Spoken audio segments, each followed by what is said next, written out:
وَإِذْ أَخَذْنَا مِيثَاقَ بَنِي إِسْرَائِيلَ لَا تَعْبُدُونَ إِلَّا اللَّهَ وَبِالْوَالِدَيْنِ إِحْسَانًا وَذِي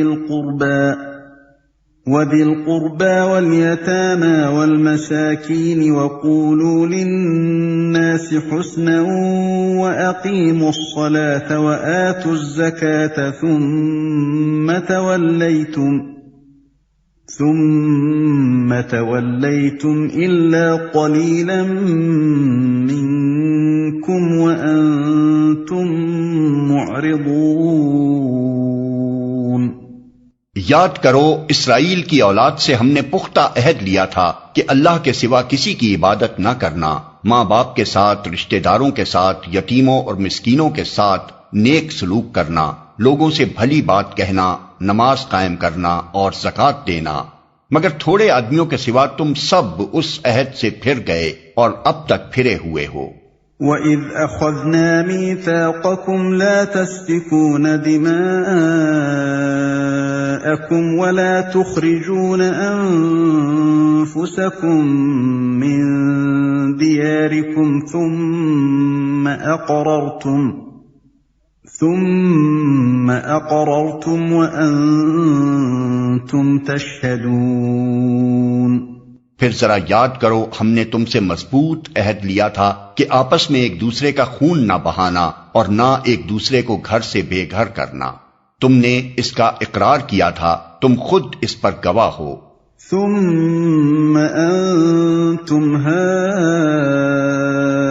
هؤلاء تقتلون أنفسكم وتخرجون فريقا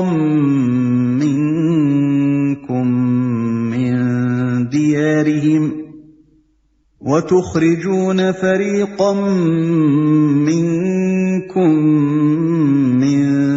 ديارهم تظاهرون عليهم بالإثم والعدوان وإن يأتوكم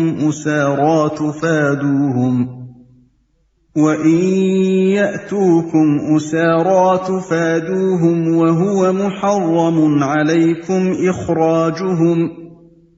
أفتؤمنون ببعض الكتاب وتكفرون ببعض فما جزاء من يفعل ذلك منكم إلا خزي في الحياة الدنيا ويوم القيامة يردون إلى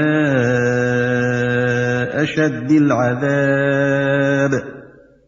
وما الله بغافل عما تعملون۔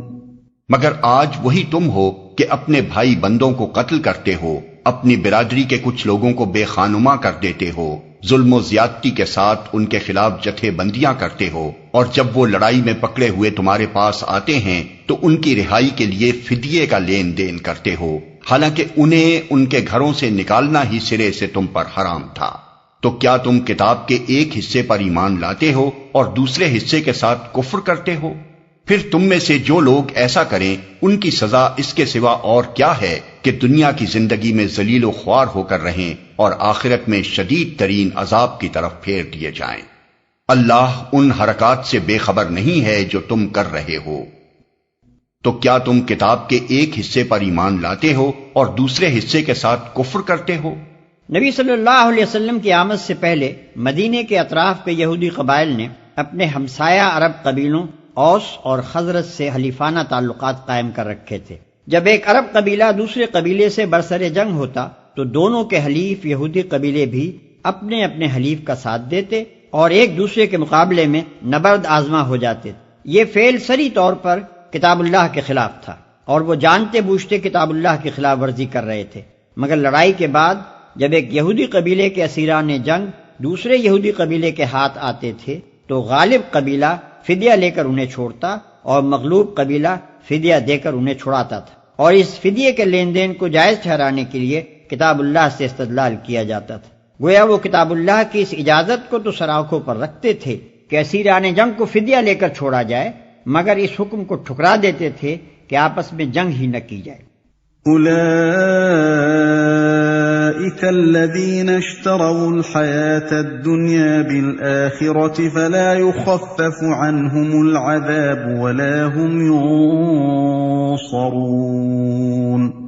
یہ وہ لوگ ہیں جنہوں نے آخرت بیچ کر دنیا کی زندگی خرید لی ہے، لہذا نہ ان کی سزا میں کوئی تخفیف ہوگی اور نہ انہیں کوئی مدد پہنچ سکے گی۔